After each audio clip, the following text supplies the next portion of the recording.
1 month அப்போ வந்து என்னால பார்க்க முடியல அப்படின்னு அவ்ளோ இது வச்சீங்க. ஏன்னா நான் போனேன்னா ப்ராப்ளம் ஆகும் அப்படி இப்படின்னு வச்சீங்க இல்லையா? ஏன் கரெக்ட்டா 1 மாசத்துக்கு அப்புறம் அவங்கள இங்க வர வச்சு பார்க்கணும்?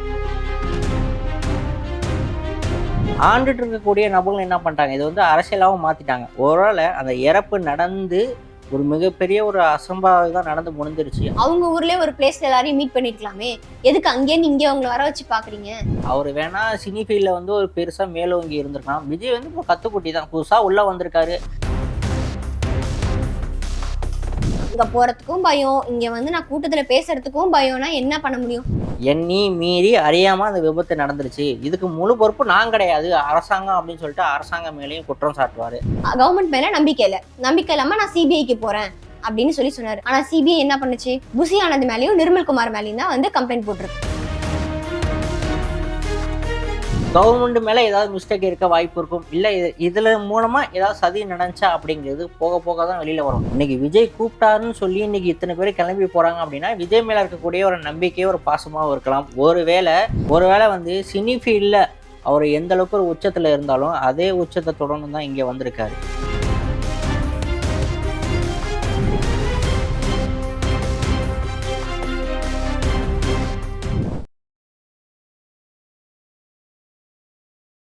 மக்கள் 360 நேயர்களுக்கு வணக்கம். இன்னைக்கு நம்ம கூட ரஃபீக் இருக்காரு. இன்னைக்கு நம்ம என்ன பார்க்க போறோம் அப்படின்னு பார்த்தா, விஜய் வந்து அரசியல்ல இருந்துட்டு இப்போ ஒரு அரசியல் பண்ணிட்டு இருக்காருல்ல, அது கரெக்டா அப்படின்னு தான் பார்க்க போறோம். ஏன் கரெக்ட் தானே? அதுல ஏன் நீங்க சொல்லும் போதே கரெக்டா தப்பா அப்படிங்கிற ஏன் மீன் பண்ணணும்? கரெக்ட் தானே? என்ன கரெக்டா பண்ணிட்டு இல்ல இருக்காங்க? அப்படி என்ன தப்பா பண்ணிட்டு இப்போ இந்த இருக்காரு? கரூர் விஷயம் இருக்கு, எடுத்துக்கோங்க. ஆமா. போன மாசம் 27ஆம் தேதி தான் இந்த இஷ்யூ நடந்தது. 1 மந்த் அப்போ வந்து என்னால பார்க்க முடியல அப்படின்னு அவ்வளோ இது வச்சீங்க. ஏன்னா நான் போனேன்னா ப்ராப்ளம் ஆகும் அப்படி இப்படின்னு வச்சீங்க இல்லையா? ஏன் கரெக்டா 1 மாசத்துக்கு அப்புறம் அவங்கள இங்க வர வச்சு பார்க்கணும்? நீங்க போய் அங்க பார்த்துருக்கலாமே. பொதுவா நம்ம எல்லாருமே ஒரு வீட்டுல டெத் ஆயிட்டாங்க இதாயிட்டாங்கன்னா அவங்கள வர வச்சா நம்ம பார்ப்போம். நம்ம தானே போய் பார்ப்போம். இது வந்து இயல்பு தான். ஒரு வீட்டுல வந்து இறப்பு நடந்துருச்சுன்னா நம்ம தான் போகணும். ஆனா இது வந்து மக்கள் எல்லாமே அரசியலா பாக்குறாங்க. மக்கள் மட்டும் இல்லாம ஆண்டுட்டு இருக்கக்கூடிய நபர்கள் என்ன பண்ணிட்டாங்க, இது வந்து அரசியலாகவும் மாற்றிட்டாங்க. ஒருவேளை அந்த இறப்பு நடந்து ஒரு மிகப்பெரிய ஒரு அசம்பாவிதம் நடந்து முடிஞ்சிருச்சு, அந்த நேரத்துல விஜய் போனா வேற ஏதாவது தாக்குதல் நடத்தலாம், அந்த வேற நேரத்துல அசம்பாவிதம் போனா நடக்கலாம் அப்படின்னு தானே அவரு கிளம்பி போனாரு. 1 மாசம் ஆயிடுச்சு. இப்ப போய் அங்க பாத்துருக்கலாம். அப்படி பாக்கணும்னா அவரு அங்க போய் அவங்க ஊர்ல ஏதாவது ஒரு பிளேஸ் புடிச்சு அங்க இருக்கிற அவங்க எல்லாரையும் அங்க வர வச்சு பார்க்க சொல்லிருக்கலாமே. அவர் எதுக்கு இங்க வந்து பார்க்க வைக்கணும்? அங்கே இருந்து எல்லாரையும் சென்னைக்கு எதுக்கு வர வைக்கணும்? இதை ஒரு அரசியல் காரணமா கூட இருக்கலாம். ஒருவேளை நான் கரூருக்கு போனா இத காரணமா வச்சு வேற ஏதாவது ஒரு அசம்பாவிதம் நடக்கிறதுக்கு வாய்ப்பா இருக்கும் அப்படின்னு கூட நினைச்சிருக்கலாம். ஃபேஸ் பண்ற அளவுக்கு தைரியம் இல்லையா? அரசியல்ல இறங்கிட்டா எல்லாமே இருக்கணும்ல. அரசியல்ல விஜய் பொறுத்த வரைக்கும் எல்லாமே இருக்கும். அப்ப அது ஃபேஸ் பண்ற தைரியம் இருக்கணும்ல. ஏன்னா விஜய் பொறுத்த வரைக்கும் தமிழ்நாட்டுல அரசியல்ல புதுசா கால் ஊன்றாரு. அவர் வேணா சினி ஃபீல்ட்ல வந்து ஒரு பெருசா மேலோங்கி இருந்திருக்கலாம். விஜய் வந்து இப்போ கத்துக்குட்டி தான், புதுசா உள்ள வந்திருக்காரு. அரசியல் நுணுக்கங்கள், அரசியல் சாணக்கியத்தனம் தெரியாம இருந்திருக்கலாம். மேபி ஒரு பய உணர்வா இருக்கலாம். கரூருக்கு போனா வேற ஏதாவது எனக்கு ஆபத்து நேர்ந்துடலாம் பயம் அப்படின்னு சொல்றீங்க. அவருக்கு அங்க போனா ஒரு பயம், அதனால இங்க வர வச்சு பாக்குறாரு அப்படின்னு. சோ அப்படி பார்த்தாலுமே அவங்க அந்த 37 குடும்பங்கள்ல 38 குடும்பங்கள் அதுல வந்து ஃபுல்லா எல்லாருமே வரல. அப்படி பார்த்தா 41 குடும்பங்கள எல்லாருமே வரல. நீங்க சொன்ன மாதிரி ஒரு 33 35 குடும்பங்கள் தான் வந்திருக்காங்க. ஓகே, அவங்க கூட இருக்கிற உறவினர்கள் எல்லாம் நிறைய பேர் வந்திருக்கதா சொல்றாங்க. இங்க எதுக்கு அவங்க எல்லாரையுமே வந்து தனித்தனியா மீட் பண்ணி பேசணும்? ஏன் ஒன்னா எல்லாருக்கும் இப்போ ஒரு விஷயம் வந்து நடந்துருச்சு, தன்னால தப்பு நடந்துருச்சுன்ற விஷயம் தன்னாலயோ தனக்கு வந்ததுனால ஒரு தப்பு நடந்துருச்சுன்னு இருக்கு. அப்போ நீங்களே ஃபிக்ஸ் பண்ணிருப்பீங்கல்ல, ஓகே நம்மளோட மனசாட்சி படி இவங்களுக்கு இதெல்லாம் நம்ம பண்ணிடலான்றதை நீங்களே ஃபிக்ஸ் பண்ணிருப்பீங்க. ஓகேவா?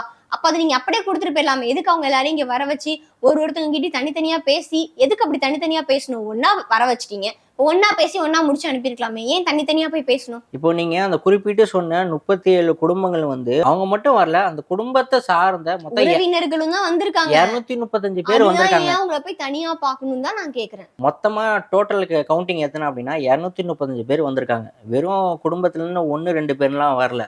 மொத்தமா 235 பேர் வந்திருக்காங்க. இவங்க எல்லாமே ஒரு இடத்துல வந்து விஜய் உட்கார வச்சு பேசினா இந்த 235 நபர்களுமே வந்து ஒவ்வொரு கட்சி சார்ந்த நபரா இருக்கிறதுக்கு வாய்ப்பு இருக்கு. அப்படி இருக்கணும்னா அவர் ஏன் இங்க வர வைக்கணும்? அதான் நான் கேக்குறேன். அங்க போறதுக்கும் பயம், இங்க வந்து நான் கூட்டத்துல பேசுறதுக்கும் பயம்னா என்ன பண்ண முடியும் சொல்லுங்க? ஒரு விஷயம் ஒருத்தவங்க தனியா இருக்கீங்கன்னா எல்லா இடத்துலயும் எல்லாரும் கட்சிக்காரங்களும் தான் இருப்பாங்க. அப்படி பார்த்தா அதை ஃபேஸ் பண்ற தைரியம் இருக்கணும்ல.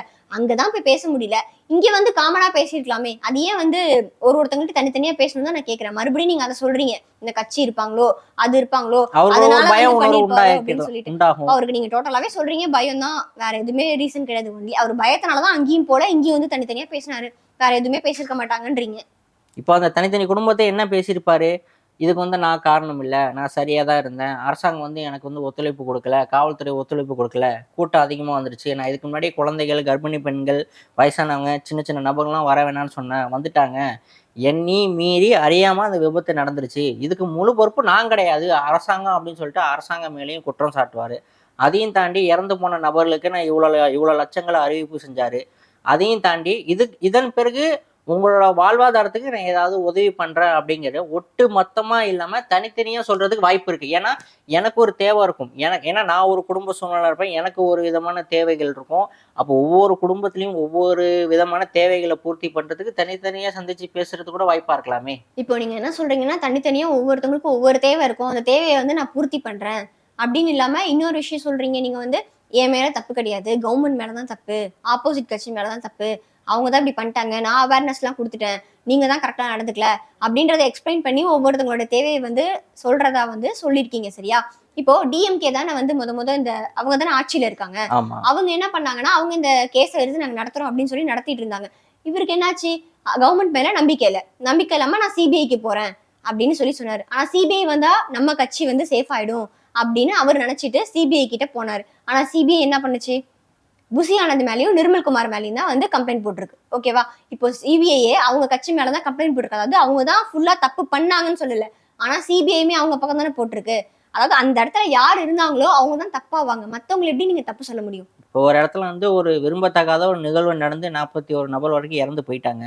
ஃபர்ஸ்ட் இந்த சிபிஐ எப்படி இந்த கேஸ ஹேண்டில் பண்ணுவாங்க அப்படின்னா, இந்த கூட்டம் கூடுறதுக்கு யார் காரணம்? கவர்மெண்ட்டா கூட்டம் கூட சொன்னுச்சு? இல்லன்னா இங்க ஆட்சியில இவர்தான். இருக்கக்கூடிய நபர்களா? இல்ல. அப்படிங்கும்போது வந்து டிவிகே சார்பா கூட்டம் கூட வச்சாங்க அப்படிங்கும்போது, அதன் அடிப்படையில என்ன பண்ணாங்க? கேஸ் வந்து ஃபைல் பண்ணியிருக்காங்க. இப்பதான் விசாரணை போயிட்டு இருக்கு. ஃபர்ஸ்ட் கேஸ் இப்பதான் ஃபைல் பண்ணியிருக்காங்க. அந்த ஃபர்ஸ்ட் ஃபைல் பண்ணும்போது வந்து புஷி ஆனந்த், நிர்மல்குமார்னு மென்ஷன் பண்ணியிருக்காங்க. இன்னும் நீதி விசாரணை வெளியே வரல. இன்னும் விசாரணை பெருசா தொடங்கல. இதன் பிறகு கவர்மெண்ட் மேல ஏதாவது மிஸ்டேக் இருக்க வாய்ப்பு இருக்கும். இல்ல இதுல மூலமா ஏதாவது சதி நடந்துச்சா அப்படிங்கிறது போக போக தான் வெளியில வரும். எடுத்தோனே வந்து எதுவும் தலையில மாற முடியாதுல்ல. கேஸ் இப்பதானே ஆரம்பிச்சிருக்காங்க. முடிவுல எண்ட் ஆஃப் ரிசல்ட் தானே தெரியும் கேஸ்ல. கண்டிப்பா. எண்ட் ஆஃப் ரிசல்ட் என்ன வருது அப்படின்றது மக்களே பார்ப்பாங்க. மக்களே பார்த்து யாருக்கு ஓட்டு போடணும், போட வேணாம் அப்படின்றத அவங்களே முடிவு பண்ணிப்பாங்க. இன்னொரு விஷயம் என்னன்னா, இவர் வந்து இரங்கல் தெரிவிக்கிறேன், ஆறுதல் தெரிவிக்கிறேன் அப்படின்னு சொல்லி பண்ணதுல யாருக்குமே இது வந்து பெரிய உடன்பாடு இல்ல. யாருமே வந்து இத அக்செப்ட் பண்ணிக்கிற மனசு இல்ல. ஏன்னா நம்ம போய் பார்க்காம ஏன் அவங்க இங்க வர வைக்கணும்? அவங்க வர வச்சாங்க ஓகே. அந்த குடும்பங்கள் எதுக்கு வரணும்? அவங்க கூப்பிட்டாங்கன்றதுக்காக இவங்க ஏன் வந்தாங்க? இன்னைக்கு நம்ம வீட்ல ஒரு இறப்பு நடந்துருச்சு. நம்ம விஜய் மேல ஒரு கோவமா இருக்கோம் அப்படின்னு சொன்னா, மிகப்பெரிய ஒரு அதிருப்தியில இருப்போம். விஜய திரும்பி கூட பார்க்க மாட்டோம். ஆனா, இன்னைக்கு விஜய் கூப்பிட்டாருன்னு சொல்லி இன்னைக்கு இத்தன பேர் கிளம்பி போறாங்க அப்படின்னா, விஜய் மேல இருக்கக்கூடிய ஒரு நம்பிக்கையோ, ஒரு பாசமாவும் இருக்கலாம். ஒருவேள இந்த நிகழ்வுக்கு விஜய் காரணம் இல்லாம இருக்கலாம்னு கூட நெனச்சிருக்கலாமே! அந்த அந்த ஒரு நினைப்பு தானே இன்னைக்கு எல்லாமே விஜய தேடி போயிருக்காங்க. பார்ப்போம். தீர்வு இப்ப தானே கேஸ் ஆரம்பிச்சிருக்கு. தீர்வு வரும்போது யார் பக்கம் நல்லது இருக்கு, யார் வந்து தப்பு பண்ணியிருக்கா அப்படின்றது சொல்லிருவாங்க. இப்போ நீங்க சொன்னதுலேருந்து ஒரு விஷயம் இருக்கு. அரசியலுக்கு வரதுக்கு வந்து ஃபேஸ் பண்றதுக்கு வந்து பயம். எங்க இவரு வந்து விஜய் வந்து அங்க போயினாருன்னா, நம்மள ஏதாவது பண்ணிருவாங்களோன்ற ஒரு பயமும் இருக்கு. ஸோ அங்க வந்து அதனால தான் அங்கேருந்து இங்க வந்து மீட் பண்ணாங்க. எல்லாரும் மொத்தமா பேசணும்னா, ஒவ்வொருத்தங்க எந்த கட்சிக்கு சப்போர்ட்டரா இருப்பாங்கன்னு தெரியல. அதனால ஒருத்தங்களையும் தனித்தனியா பார்த்து பேசுவோம். அப்படின்னு ஒரு இருப்பாருன்ற மைண்ட் செட்ல இருப்பாருன்றதையும் நீங்க தான் சொன்னீங்க. ஸோ ஒரு அரசியல் அப்படின்றது ஒரு ஊரு, அதாவது இந்த நாட்டையே ஆள்ற ஒரு விஷயம். ஓகேவா?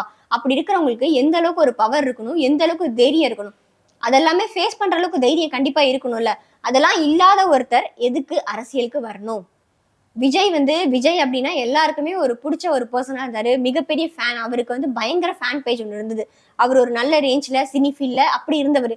ஸோ, இப்ப அரசியலுக்கு வந்ததுனால தான் ஒரு சில விஷயங்கள் அவர் அரசியலுக்கு வந்துட்டாருன்னு சூழ்ச்சி நடக்கிற விஷயங்களும் கண்டிப்பா இருக்கும். அப்படி இருக்கும்போது, அந்த ஒரு ரீசனால அவரோட நேம் வந்து ஸ்பாயில் ஆகுதுல்ல. அதுக்கு அவர் இங்க அரசியலுக்கு வந்து அத ஃபேஸ் பண்ற அளவுக்கு தைரியம் இல்லாம அரசியலுக்கு வராம இருந்திருக்க சாரி.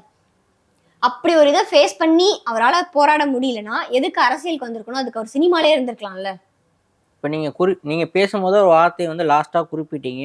போராடணும் அப்படின்னு. அந்த போராட்டம் தான் இன்னைக்கு அவர இங்க வந்து அவர போராட வச்சிருக்கு. ஒருவேள வந்து சினி ஃபீல்ட்ல அவரு எந்த அளவுக்கு ஒரு உச்சத்துல இருந்தாலும், அதே உச்சத்த தொடரணும்னு தான் இங்க வந்திருக்காரு.